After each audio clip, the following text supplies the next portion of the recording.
Welcome to MECUM Kissimmee 2022 at Osceola Heritage Park. Today is a big day, big Saturday, the last Saturday of the auction. A lot of big cars going across the block today. I'll show you some highlights, so let's get this thing started.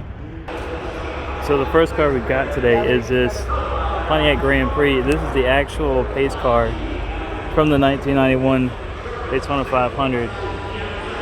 Which was won by Ernie Irvan. And the 1991 winner of the Daytona 500 is Ernie Irvan, the Morgan McClure Chevrolet. But what's kind of cool about this, the door's open.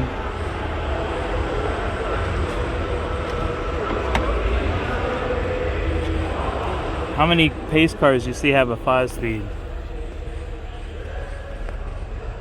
I mean, outside of Corvette, I can't think of any, especially in a Pontiac Grand Prix.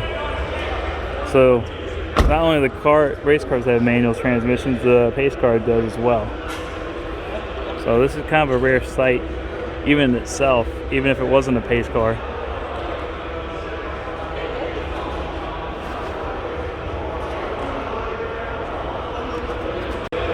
Now here's a car that kind of started front-wheel drive craze for GM, Oldsmobile Tornado. Now these were kind of a weird thing when they came out. The Tornadoes and the Cadillacs were both the ones who first adapted to front-wheel drive.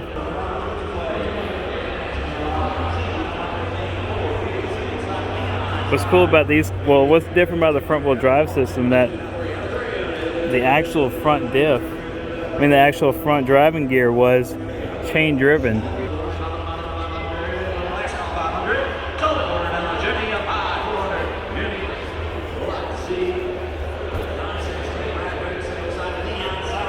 Now this is a Oldsmobile Vista Cruiser, but they didn't build them like this. This was restored with a W30 package from which you see on a 442. See, it has the cowl hood and the wheels and the 442 striping. Here's a 442, all original a restored 442 W30 to compare. You see that? The white interior.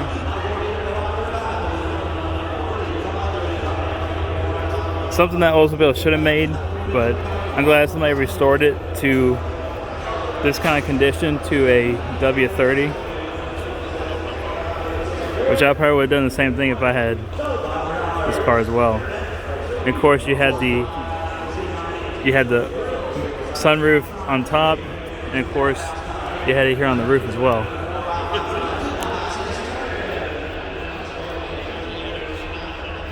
I think that was a Oldsmobile only option on their wagons.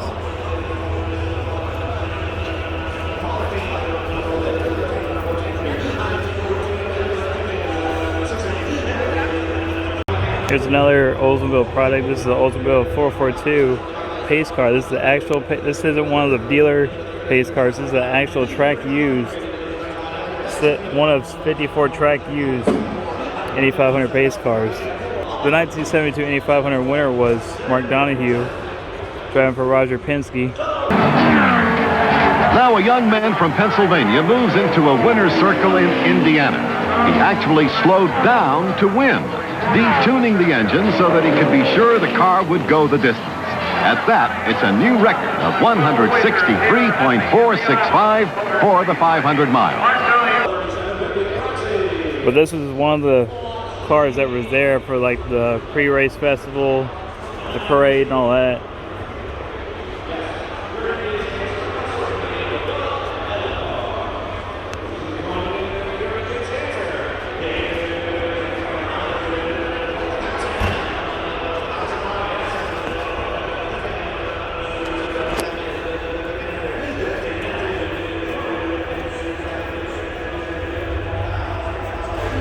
It was like a 455 with a traditional Oldsmobile blue painted block.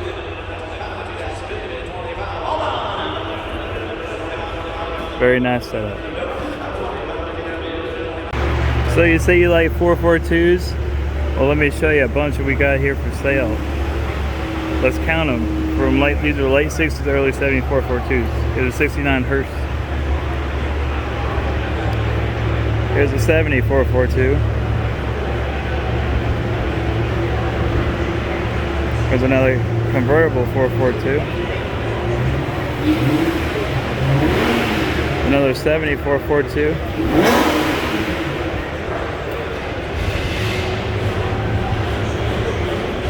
There's a 71 442. Another 71 442. 69 442.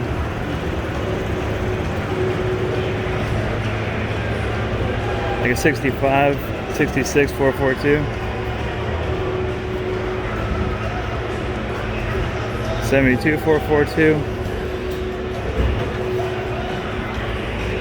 And of course the Vista Cruiser. All one guy's collection.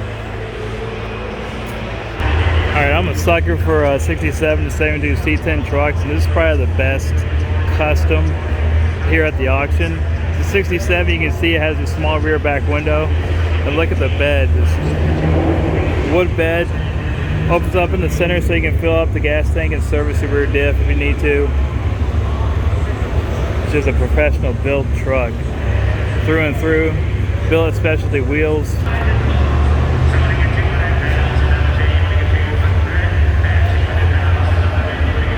This looks very similar to the Blazer that's back here as well. It looks like the very same builder because it has the very same wheels.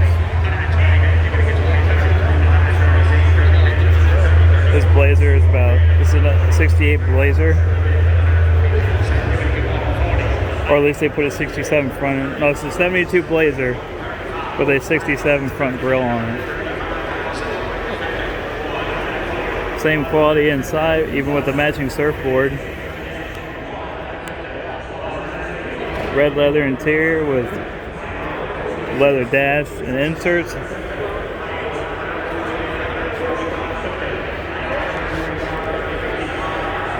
Very cool build.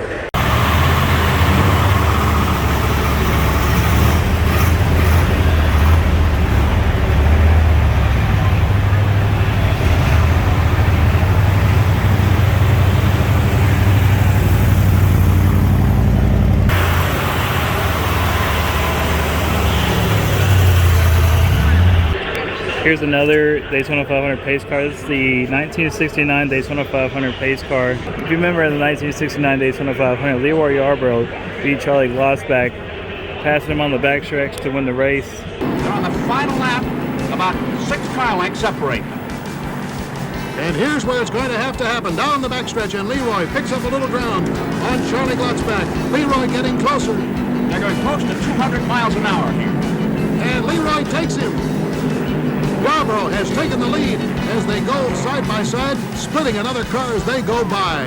At breakneck speed, Leroy Yarbrough has the lead on Glotzback, and Charlie now will have to come down fast to the inside out of the number 4 turn. He'll try and slingshot him if he has room. And there's no room there. They come by, everybody standing and cheering. The checkered flag is out for Leroy Yarbrough. This was the pace car to that race and many other races during the 1969 NASCAR season.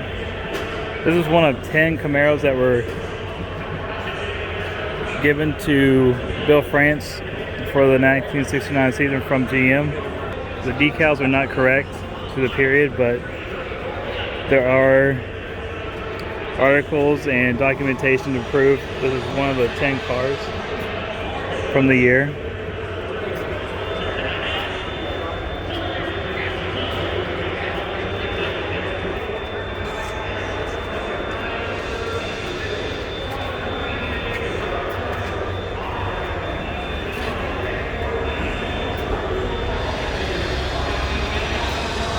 This is a 396 big block car, automatic.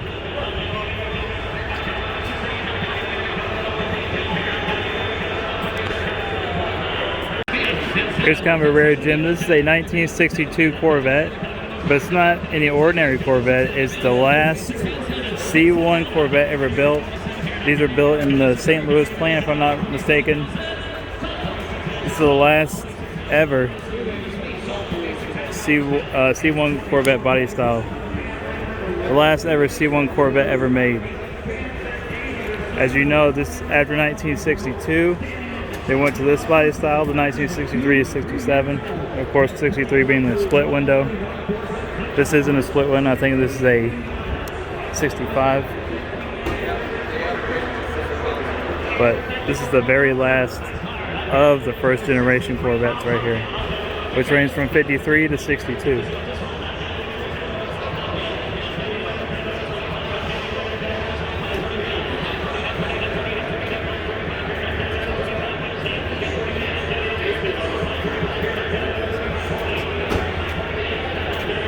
Here's something that's kind of throwing everybody through a loop. This is a 2018 Z71 Silverado, but what they actually do is a company that actually makes the body for these, and you can actually adapt 72 Cheyenne parts to it. So it's underneath it and everything is a 2018 Silverado. I think it has a 6.2 in it. And these are painted on graphics. These are not like the chrome trim you see on the Cheyenne. These are the actual side marker lights from a Cheyenne. And here's another painted on graphic that's wood as well. But if you look in the back here, it's actually a short bed. It's actually a stock short bed with the kit, the custom body on it, stickers as well. Inside the bed is factory as a 2018. I'll let you show you the inside. They actually made custom door handles that look like Cheyenne door handles. It actually has the houndstooth interior like you would see in a Cheyenne as well, adapted to newer seats. Now look at the front.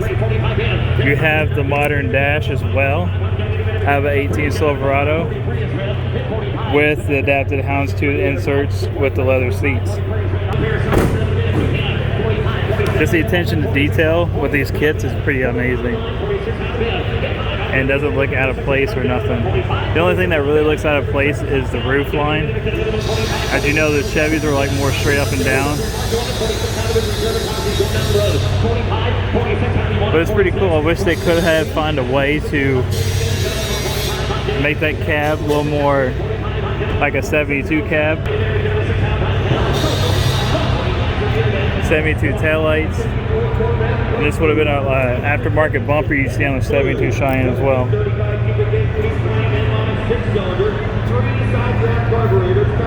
Pretty cool trick. Here's some drag racing history from TV Tommy Ivo. The 4-engine nailhead. These are all 4-engine Buick nailhead engines. 2 going this way around the front, 2 going that way around the rear. These are all-wheel drive cars.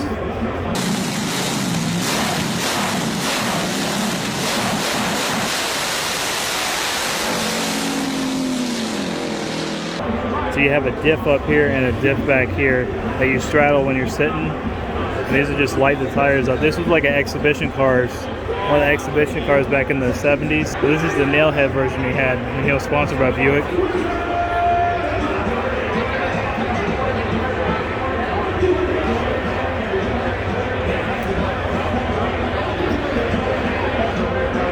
So there's the diff and there's the transmission. All the temperature gauges that control all the engines to know what they're doing.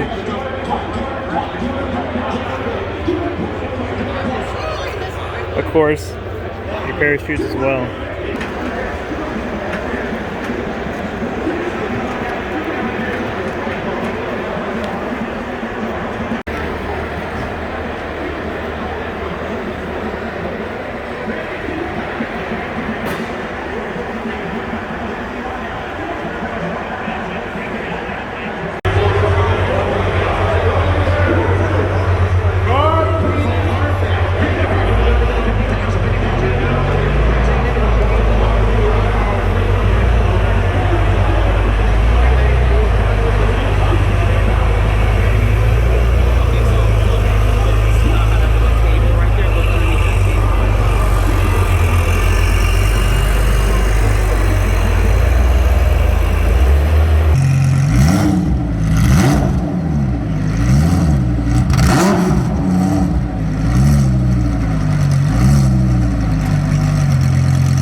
You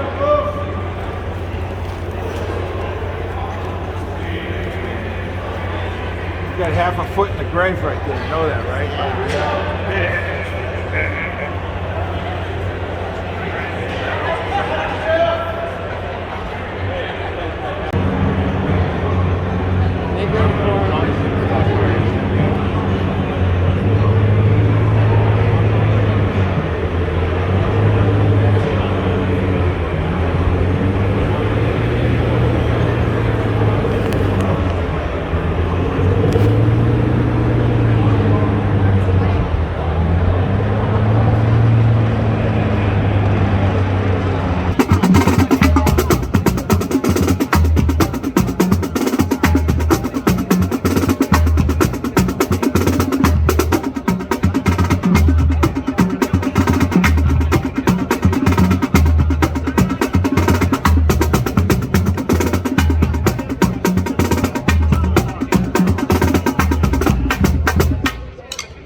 This is actually a real deal Black Widow Chevy, numbers matching.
Look at both. Oh, this is unreal.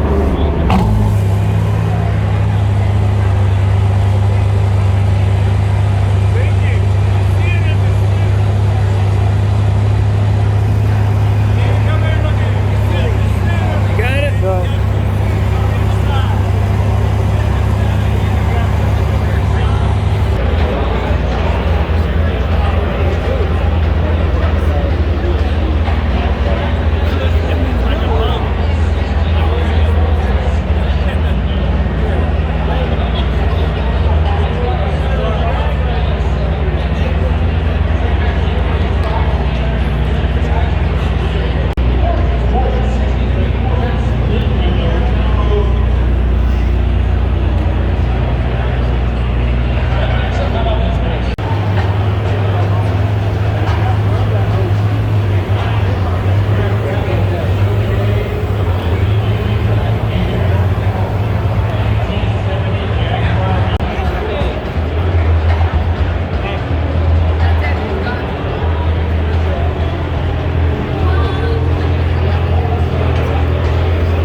to crank it over to $2,600,000. Sold 2.5. Sold $2,500,000. Hills this way. Out of way now.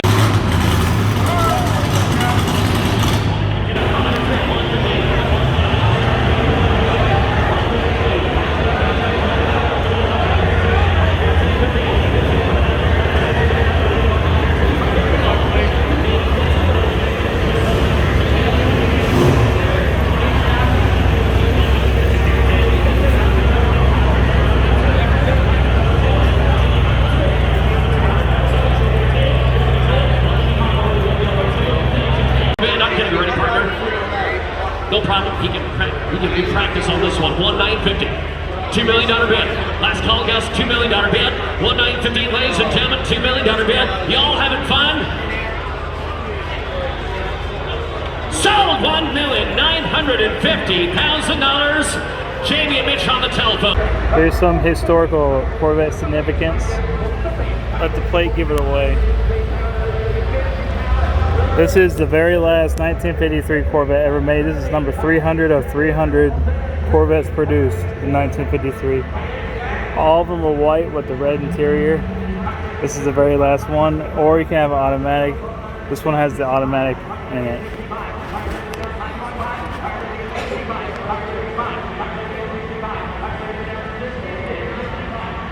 Alright, this Jaguar is a replica of the first foreign car to win a NASCAR race.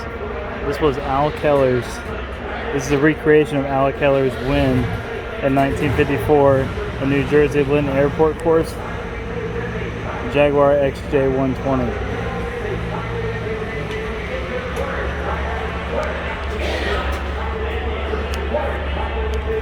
Now the original car was a 1948 and this is a 1953.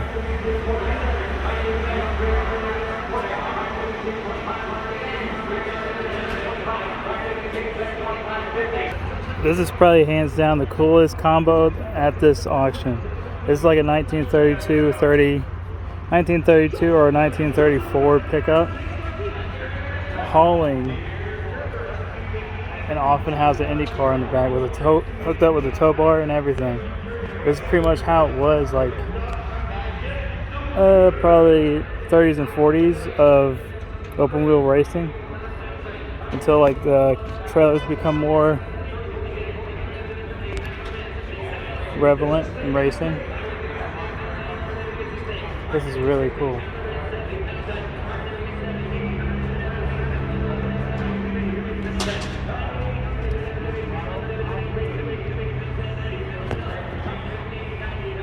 Of course, you have your spare carburetors, your Offenhauser flatheads, valve covers in the back, toolbox, carburetors, intake, all set, ready to go racing.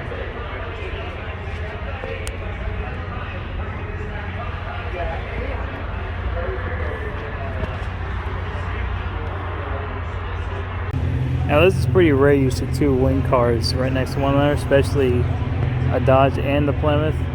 First of all, the Dodge came first. There's only about a little over 500 made of the Dodge Daytona to compete in the 1969 season in NASCAR.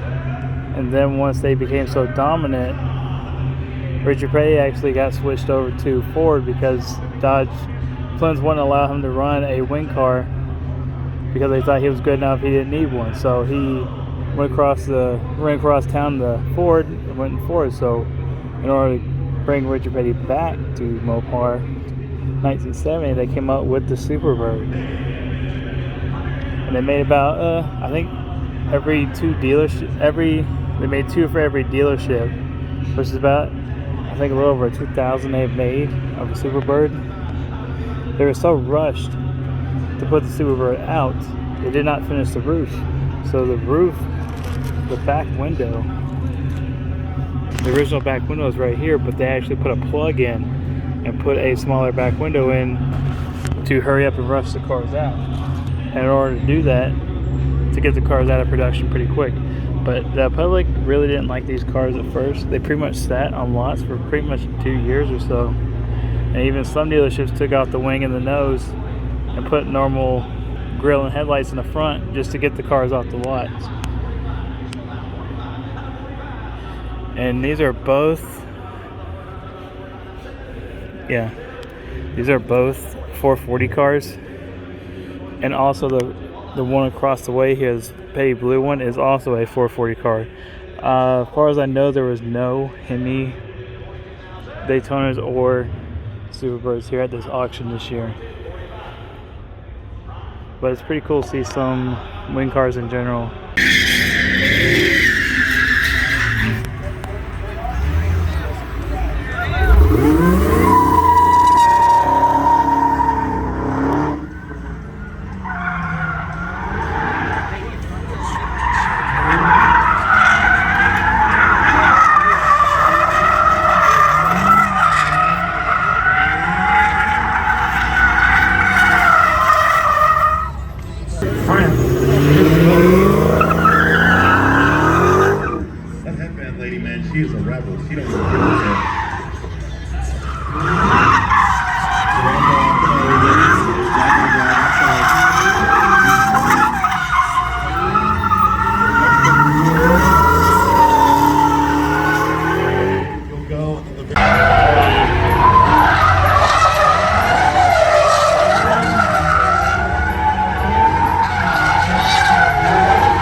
do so sooner than later. We are getting ready to close.